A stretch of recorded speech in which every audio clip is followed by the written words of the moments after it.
Welcome friends, welcome to your favourite channel Bodhi tree. दोस्तों, मैं आज आप लोगों के लिए गाला असाइनमेंट में क्वेश्चन पेपर नंबर 1 का मैथमेटिक्स का सॉल्यूशन लेके आया हूँ। तो हमने ब्रज के जो सॉल्यूशन है वो भी अपलोड कर दिए हैं, वो देखिएगा और ये भी देखिएगा तो आपके 80 आउट ऑफ 80 मार्क्स जरूर आएंगे।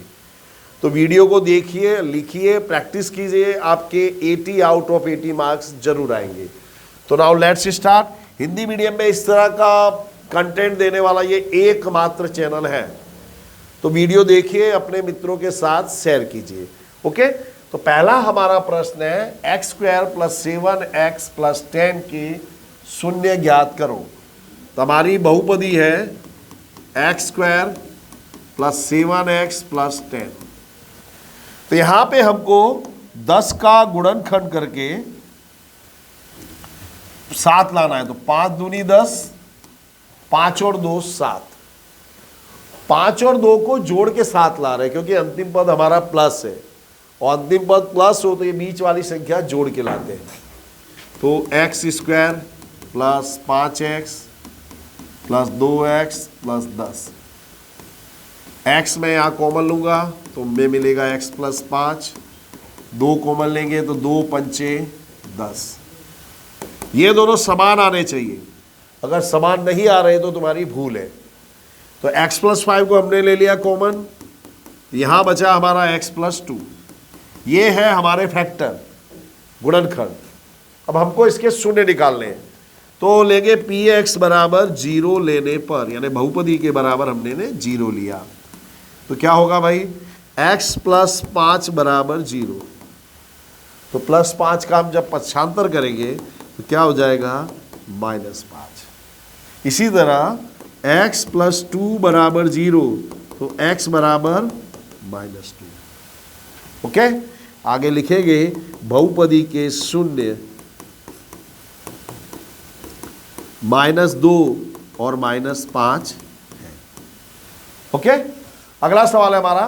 देखिए, इसी तरह के सवाल आते हैं, इसी तरह का पैटर्न है। एक इस तरह का शून्य निकालने वाला आएगा, एक बहुपदी निकालने वाला आएगा। तो बहुपदी के शून्यों का योग और गुणनफल क्रमशः -1/4 और +1/4 है, बराबर। तो शून्यों का योग इसे हम बोलते हैं अल्फा + बीटा। अल्फा + बीटा बराबर है हमारे पास -1/4। शून्यों का गुणनफल यानी अल्फा × बीटा, ये है हमारे पास 1/4। अब हमको निकालनी है बहुपदी। तो बहुपदी का सूत्र याद रखो, बहुपदी होगी हमारी k × x² - alpha + beta x + alpha × beta. इस तरह से बहुपदी निकाले। ऐसा सवाल आएगा ही, सूत्र 5 बार 10 बार लिख लो जब तक याद ना होए, बराबर। तो k x² अल्फा + बीटा की जगह रखूंगा मैं -1/4, अल्फा × बीटा भी 1/4। तो x² माइनस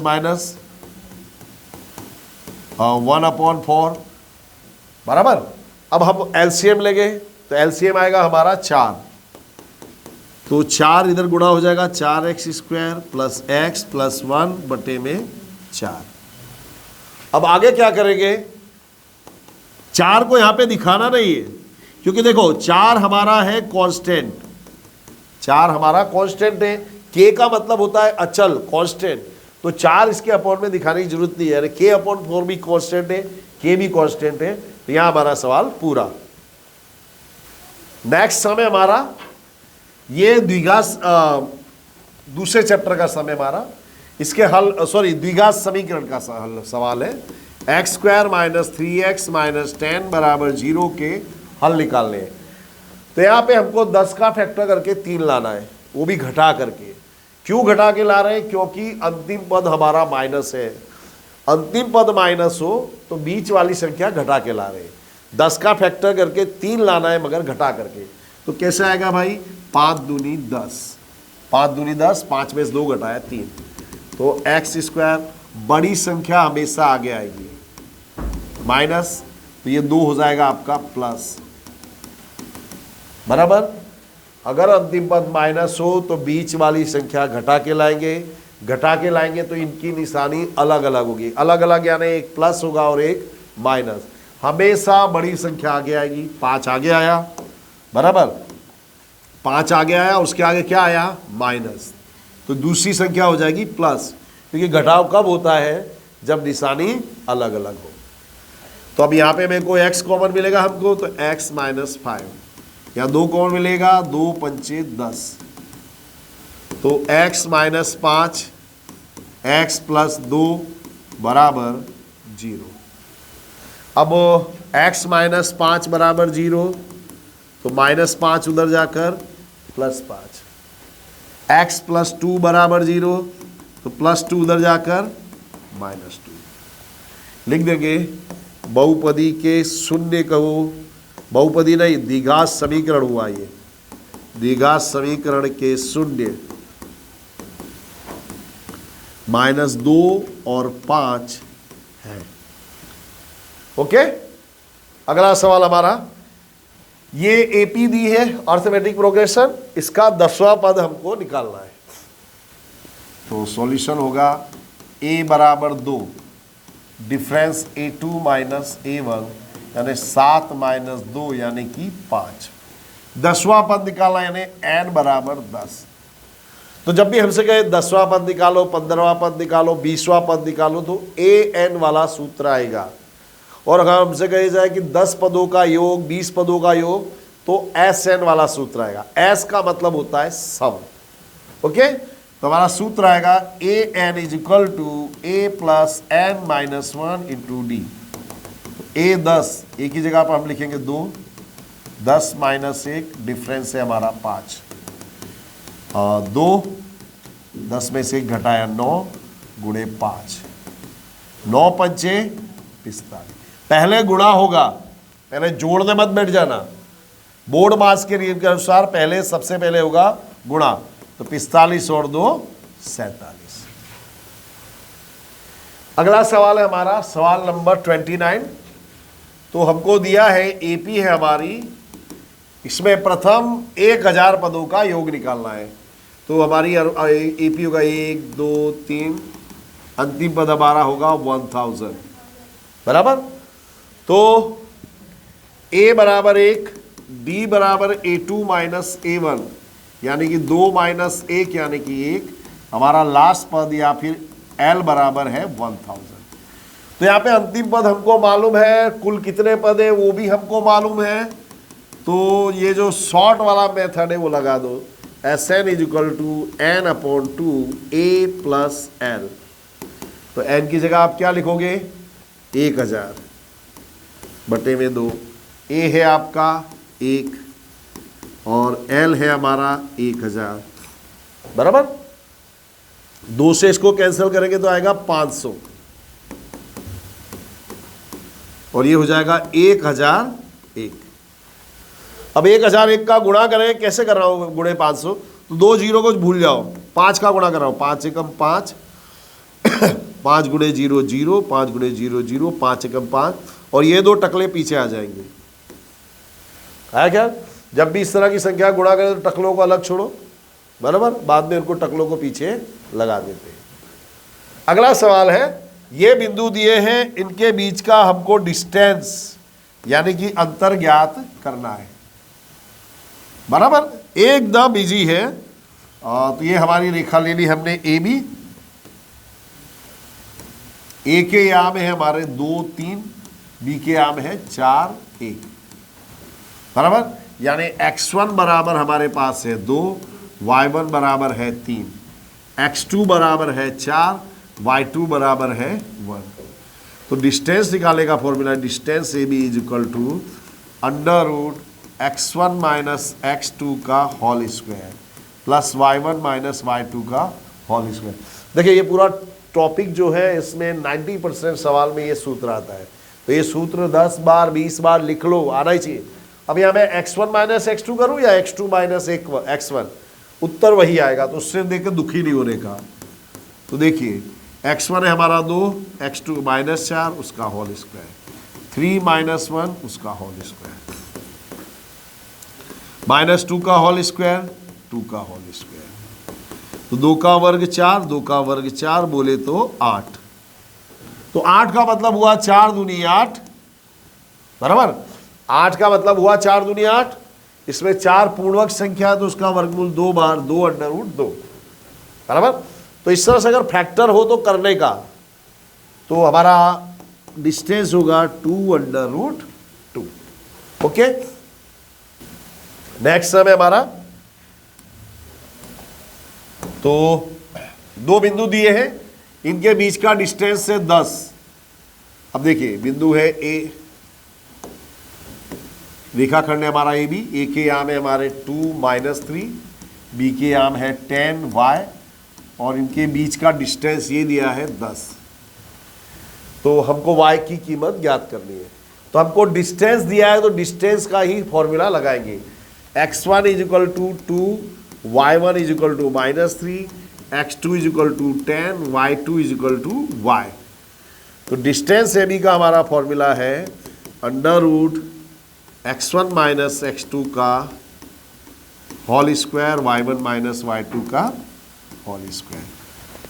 तो मैं क्या लिखूंगा, ए बी स्क्वायर बराबर 2 - 10 या 10 - 2 का होल स्क्वायर, y --+3। अब क्या किया मैंने, ये रूट को हटा दिया और दोनों तरफ मैंने वर्ग कर दिया। दोनों तरफ वर्ग करेंगे तो इसका रूट हट जाएगा। तो ए बी हमको दिया है 10, 10 - 2 8, 8 का वर्ग 64। अब ये क्या हो जाएगा, पहले पद का वर्ग y स्क्वायर, 3y × 2 6y, 3 का वर्ग 9। अब क्या कर रहा हूं, ध्यान से देखो, y स्क्वायर 6y, 64 और 9 73, ये 100 उधर जाकर माइनस। फिर से देखिए क्या किया मैंने, y स्क्वायर प्लस 6y, 64 और 9 73, 100 का 10 का वर्ग 100 को उधर ले गए तो माइनस। तो ये हो जाएगा हमारा y स्क्वायर प्लस 6y, 73 में से 100 घटेंगे तो 27। अब 27 का फैक्टर करके हमको 6 लाना है, तो 9 तिया 27, 9 में से 3 घटाया 6। क्यों घटा के ला रहे हैं, अंतिम पद माइनस है, अंतिम पद माइनस इसलिए घटा के ला रहे हैं। दोनों की निशानी अलग अलग, हमेशा बड़ी संख्या आगे आएगी, y + 9 और ये हो जाएगा माइनस, y - 3 = 0। y + 9 बराबर 0, यानी y बराबर -9, y - 3 बराबर 0, तो y बराबर +3, बराबर। तो आंसर हो जाएगा y बराबर -9 अथवा y बराबर 3। ओके, अगला सवाल है, sin थीटा बराबर 4/5, तो cos थीटा और tan थीटा हमको ज्ञात करना है। तो देखो मैं आकृति बता के आपको बताऊं।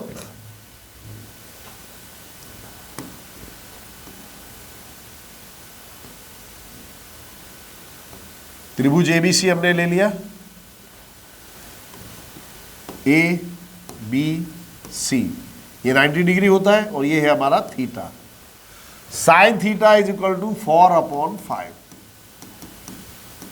साइन थीटा बराबर होता है सामने की भुजा बटे कर्ण, बराबर के कांस्टेंट है, तो ये सामने की भुजा हो गई 4k, ये थीटा ये है उसके लिए सामने की भुजा। साइन थीटा बराबर होता है सामने की भुजा बटे में कर्ण, बराबर। तो ये थीटा इसके लिए सामने की भुजा ये कितनी है 4k, और ये कर्ण है, कर्ण कितना है 5k। अब ये जब भी समकोण आए तो इसमें पाइथागोरस का सूत्र लगेगा, जबकि समकोण त्रिभुज है पाइथागोरस का सूत्र इसमें लगेगा। तो त्रिभुज ABC में AC² बराबर AB² प्लस BC²। तो AC की जगह हम लिखेंगे 5k, AB की जगह 4k प्लस BC², तो इसका वर्ग हुआ 25k², ये हो जाएगा हमारा 16k² प्लस BC²। 16k² इधर आकर माइनस,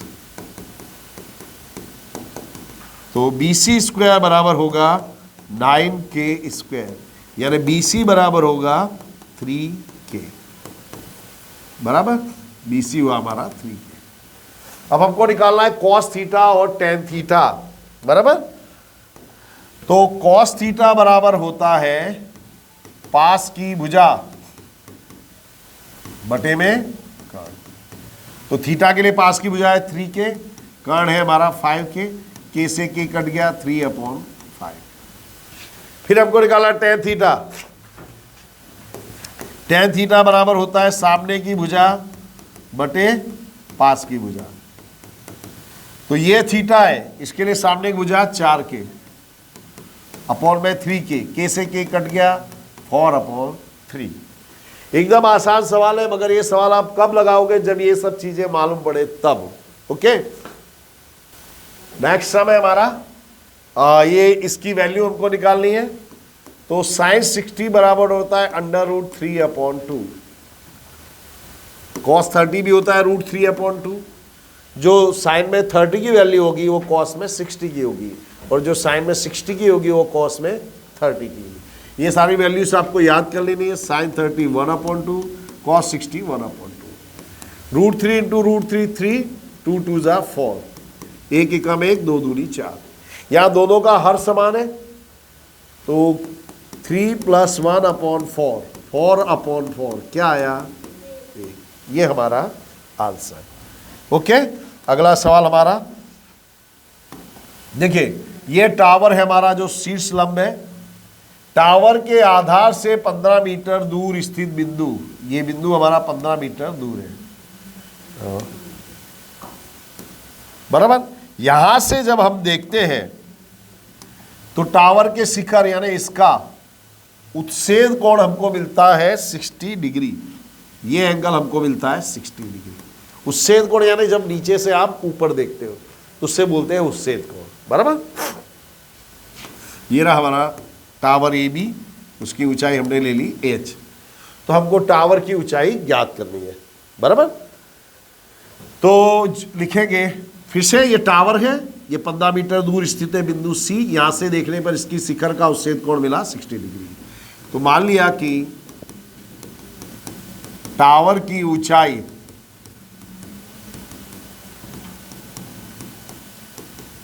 AB बराबर h और एंगल ACB बराबर 60 डिग्री, बराबर। अब हम क्या लगाएंगे? देखें, ये कोण दिया है, इस कोण के लिए क्या है? सामने की भुजा। सामने की भुजा हमको ज्ञात करनी है, पास की भुजा हमको दी है। सामने की भुजा की वैल्यू निकालनी है, पास की भुजा दी है। तो सामने की भुजा पास की भुजा किस में आती है? tan में। तो लिखेंगे त्रिभुज ABC में tan C बराबर AB, सामने की भुजा AB बटे पास की भुजा BC। तो tan C यानी tan 60 डिग्री, AB है हमारा h, BC हमारा 15। tan 60 कितना होता है? 1/√3 बराबर h बटे 15। h का निकालना मुझको, 15 का पक्षांतर करूंगा, यहाँ आ जाएगा। तो h बराबर 15 बटे √3, बराबर। अब √3 से तो 15 डिवाइड नहीं होगा, तो अब ऊपर नीचे √3 से मल्टीप्लाई कर दो। तो 15√3 और √3 इंटू √3 3। ये जो मैंने √3 का ऊपर नीचे गुणा किया, जिससे √3 इंटू √3 3 हो जाए, तो 3 × 5 = 15। तो h बराबर हो जाएगा 5/√3। नेक्स्ट सम है हमारा, दो धनाभ है। धनाभ का मतलब क्या होता है? जिसकी लंबाई चौड़ाई ऊंचाई तीनों समान हो, बराबर। और लंबघन किसे कहते हैं? जिसकी लंबाई चौड़ाई ऊंचाई अलग अलग हो, उसे लंबघन कहते हैं। तो देखिए इसको समझिए, जैसे ये घनाभ है,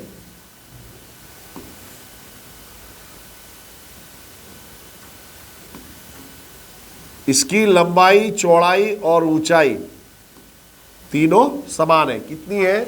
इसका घनफल हमको दिया है 125, बराबर। तो लंबघन का घनफल का सूत्र होता है समघन, समघन बोलते हैं। समघन का घनफल बराबर होता है L3, यानी L इंटू L, बराबर। तो L3 है आपका 125 तो L बराबर क्या हुआ 5, बराबर। अब यानी इसकी, अब ये 5 हो गया, ऊंचाई 5 है, चौड़ाई भी 5 है। अब इसको दूसरा मैंने लंबघन भी इससे जोड़ दिया, दोनों को मैंने जोड़ दिया, दूसरा भी उसी साइज वाला था, बराबर। तो ये 5 हो गया। अभी देखो अभी की कंडीशन में क्या है, इसकी चौड़ाई और ऊंचाई में कोई वृद्धि नहीं हुई है। चौड़ाई भी 5 है, ऊंचाई भी 5 है, लेकिन लंबाई हो गई है 5, 5, 10, बराबर। अब L बराबर 10, चौड़ाई 5 है और ऊंचाई भी 5 है, बराबर। तो लंबघन का घनफल होता है L into B into H, बराबर। L है आपका 10, B है 5, ये है 5, कितना हो गया 250 घन सेंटीमीटर, है क्या। अगर क्षेत्रफल बोला होता तो लंबघन का क्षेत्रफल बराबर होता है, लिख देता हूं मैं तो आपको ये याद रहे, आपको 2 into LB plus LH plus BH, अगर क्षेत्रफल बोला होता तो, बराबर। अगला सवाल है n बराबर 53, L बराबर 60, CF 22, F 7, H 10, तो मध्यस्थ, तो मध्यस्थ का सूत्र है m बराबर L plus n upon 2 minus CF upon F into H। तो L है हमारा 60, n बटे 2 53 बटे 2, CF कितना है हमारा 22, स्मॉल f है 7, H है 10, तो ये घटाओगे तो आएगा 26.5, बराबर, माइनस 22 गुणे 10 बटे 7, तो 26.5 में से 22 गया 4.5 गुणे 10 45 बटे 7, 45 बटे 7 यानी 7 से हमको इसमें भाग देना है 45 में, तो 7 छिंग 42, 3 बचा, दशमलव रख के 0, 7 चौक 28, 7 दूनी 14, बराबर, और 7 अट्ठे 56। तीसरी संख्या अगर आ रही है और वो 5 या उससे बड़ी हो तो आगे एक जोड़ देते हैं, 6.43, 60 प्लस 6.43, ये हो जाएगा 66.43, बराबर। सब सूत्र में है, सूत्र याद हो तो आपको याद रहेगा। तो दोस्तों यहां हमारा सेक्शन बी पूरा हो रहा है। Thanks for watching, have a nice day.